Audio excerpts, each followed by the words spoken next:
หนึ่งความเคลื่อนไหวที่น่าสนใจมากจากทางญี่ปุ่นก็คือการที่ BOJ หรือธนาคารกลางของญี่ปุ่นตัดสินใจขึ้นอัตราดอกเบี้ยร้อยละ 0.75 นะครับพร้อมๆกับการส่งสัญญาณว่าการขึ้นดอกเบี้ยอาจจะเกิดขึ้นได้อีกในระยะเวลาอันใกล้เหตุผล BOJ บอกว่าเป้าหมายเงินเฟ้อที่วางเอาไว้ที่อยากให้เป็นเงินเฟ้อที่ยั่งยืนเนี่ยเริ่มจะเป็นจริงได้แรงหนุนสำคัญมาจากแนวโน้มการขึ้นค่าจ้างที่ยังคงแข็งแกร่งต่อไปในปีงบประมาณหน้าแม้ว่าจะยังมีความเสี่ยง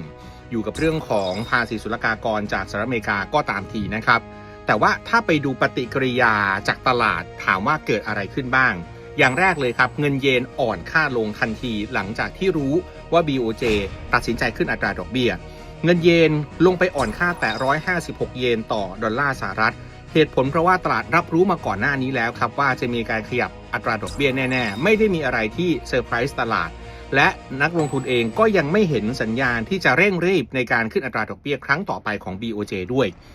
ขณะเดียวกันถ้าไปดูตลาดพันธบัตรกันบ้างอัตราผลตอบแทนพันธบัตรรัฐบาลญี่ปุ่นอายุ10 ปีพุ่งขึ้นไปแต่ระดับ 2% ในช่วงเช้าทันทีที่รู้ข่าวนะครับเป็นการขึ้นไปแต่ระดับ 2% ที่สูงที่สุดในรอบ30 ปีหลังจากที่รู้ว่าดอกเบี้ยขึ้นและมีแนวโน้มจะขึ้นต่อเนื่องไปอีกนะครับตัวอัตราดอกพันธบัตรของ